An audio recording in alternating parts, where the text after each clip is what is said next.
Hanggang saan ang kaya mong gawin para sa iyong mahal sa buhay na may matinding karamdaman?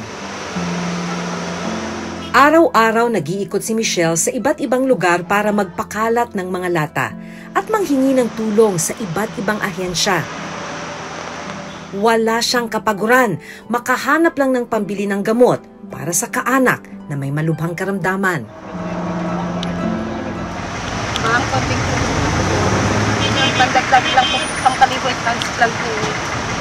Kahit man lang po sana, mga barya-barya nila, ma'am. Kung pwede po nilang ihagis sa amin, malaking tulong na po yun sa amin. Para kay Michelle, lahat kaya niyang tiisin.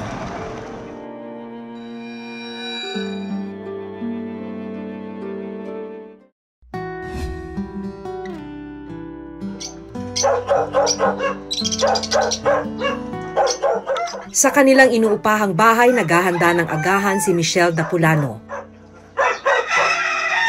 Para ito sa bunsong anak nilang si Miel, 3 taong gulang.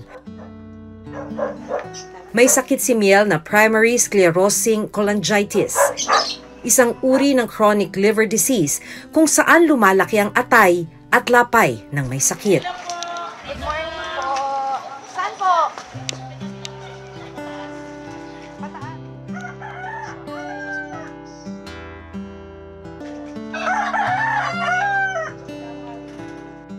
Siya po kasi, yung sasakit niya po, habang lumalaki, doon po lumalabas. Lagi siyang umiiyak na masakit. May time, ma'am, pag umaatake po talaga. Kasi makikita mo, ma'am, sa kanya pag umaatake yung sakit niya. Yung mata po niya parang, hindi siya dilaw, ma'am, halo. May pagka-green. Irritable na siya. Anong sinisigaw niya? Mama, alay, takit. Takit, mama. Oh. Tapos, awak niya yung dito niya. Gusto niya, ma'am, siya lang yung nakaganyan. Ayaw niya nang dinidikit. Ayaw niya nang nagagalaw. Taong 2018 nang matuklasan ni na Michelle ang kondisyon ni Miel. Naninilaw na ang mga mata ng bata, malaki at matigas ang kanyang tiyan at butot balat na rin ang kanyang mga kamay at paa. Ayaw niya yung ganitong posisyon, no? Opo, ma'am. Yung naiipit yung tiyan niya. So, yung ganyan-ganyan, ginaganyan ko ng ginaganyan. Hanggang gabi? Opo, ma'am, lalo na kapag sumasakit.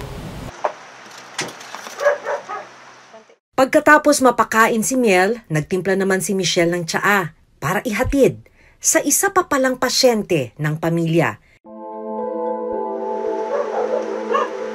Hindi lang pala si Miel ang may kritikal na karamdaman sa bahay nila. Pati ang ina ni Michelle na si Aling Pina, 58 taong gulang, halos 1 taon nang nakaratay. May stage 4 rectal cancer si Aling Pina. Nagsimula lang daw ito sa pananakit ng tiyan at likuran. Nang hindi na niya matiis ang sakit, nagpadala na siya sa ospital. Dito na nila nalaman na malala na, stage 4 na ang kanyang cancer. Halos 1 buwan din po ako na-confine din. Ano sabi ng mga doktor tungkol sa sakit ninyo? Nga po, kalat na daw po yung cancer na daw po. Kwento ni Michelle, nasa 87,000 pesos ang kada cycle ng chemotherapy. Nangangailangan si Lola Pina ng 8 cycle o katumbas ng halos 700,000 piso. Ayoko naman po magpakemo. Wala naman po kami ganun kalaking halagang pera na hinihingi nila na milyon. Para po sa chemo? Sabi ko, papa-opera din lang naman tayo. Sabi ko, saan tayo po ng pera? Sabi ko, wala naman tayong perang ganyang galaki. Sabi ko, ganun. Ganun din po, pag kinikimo din po ako, taon din po, alagaan pa ng mga anak ko, wala rin. Sabi ko, huwag na lang. Sabi ko, importante ka ako, yung mga gamot ko na lang. Ito, ang dami. Sa datos ng Philippine Cancer Society, aabot ng 5 hanggang 7 milyong piso ang gastos para sa gamutan ng cancer. Depende kung anong uri at kung gaano ito kalala. Palliative care o hospice care ang ginagawa ngayon sa kanya. Ito ang pag-aalaga sa mga taong may taning na ang buhay. Para maibsan ng sakit na dulot ng cancer, 5 klase ng gamot ang iniinom ni Lola Pina. Higit 500 pesos ang gastos para sa mga gamot na kailangan niyang inumin kada araw. Pero yung pambili nun, malaking mabigat. Talagang mabigat, ma'am. Kami po magkakapatid, nag-aambag-ambag. Kahit mabaon kami sa utang, ma'am, at least nagawa namin yung tungkulin namin sa nanay na. Pag nararamdaman niyo po yung sakit, ano na lang po iniisip ninyo? Makirot po na hindi umaintindihan yung sakit ko. Just sumisigaw na lang ako. 12 klase naman ng gamot ang iniinom ni Miel. Ang gastos kada araw, higit 300 pesos. Para may katuwang si Michelle sa pag-aalaga, napilitang huminto sa trabaho sa construction ang kanyang asawang si Arnel. Nangangailangan si Miel ng agarang liver transplant. Anong sabi ng doktor? Kailangan niyang mag-liver transplant. Hanggang ilang taon? Hanggang ilang taon? Kung kailan po siya mas maagang ma-liver transplant, ma'am. Kasi po habang lumalaki po siya, yung atay niya, ma'am, lumalaki rin po ng lumalaki. Sa India po ang transplant niya, ma'am. Sabi nila sa India? Wala. Meron po dito sa Pilipinas, 5 million po. Hindi po namin kaya yung ganun, ma'am. 5 million. Ang pinakamura po is India. Sa lahat po ng transplant. Ang India po kasi, ma'am, nasa 1.7. Para makalikom ng pera, nagpapaikot sina Michelle ng mga lata para sa donasyon. Ito po, dadalhin ko po sa barangay. Yung isa. Tapos yung isa po, ay itong dalawa po sa beauty salon po. Papahingi po sila kahapon kasi nagkaroon po sila ng haircut for a cause para yung kalahati po ng kikitain nila mapupunta po kay Miel. Binibili po namin siya sa One Luna sa Divisoria.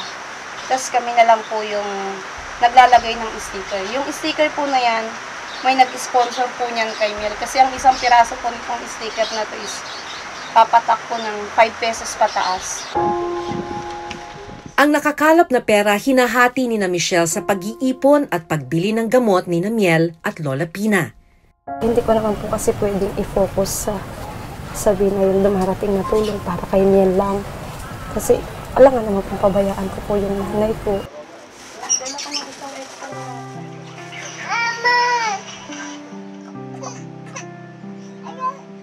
Ngayong umaga, kasama si Miel at isa pang anak.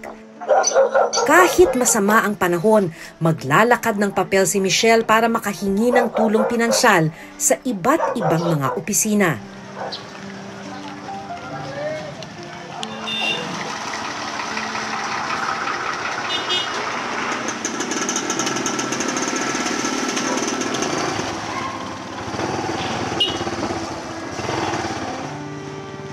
Unang dumaan sina Michelle sa barangay hall para mag-iwan ng mga lata. Magpapasok po ako ng requirements para po sa assistance na pwede nilang maibigay ninyo.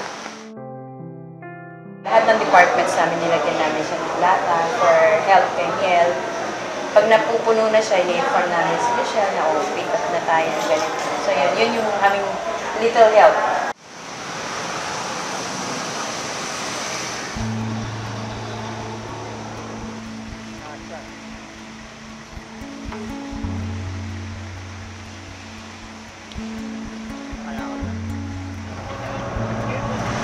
Ang topic po. Pandagdag lang po ang liver transplant po. Kahit man lang po sana, mga barya-barya nila, ma'am. Kung pwede po nilang ihagis sa amin, malaking tulong na po yun sa amin. Mula Quezon City, biyabiyahe naman sina Michelle papunta sa Malate sa Maynila.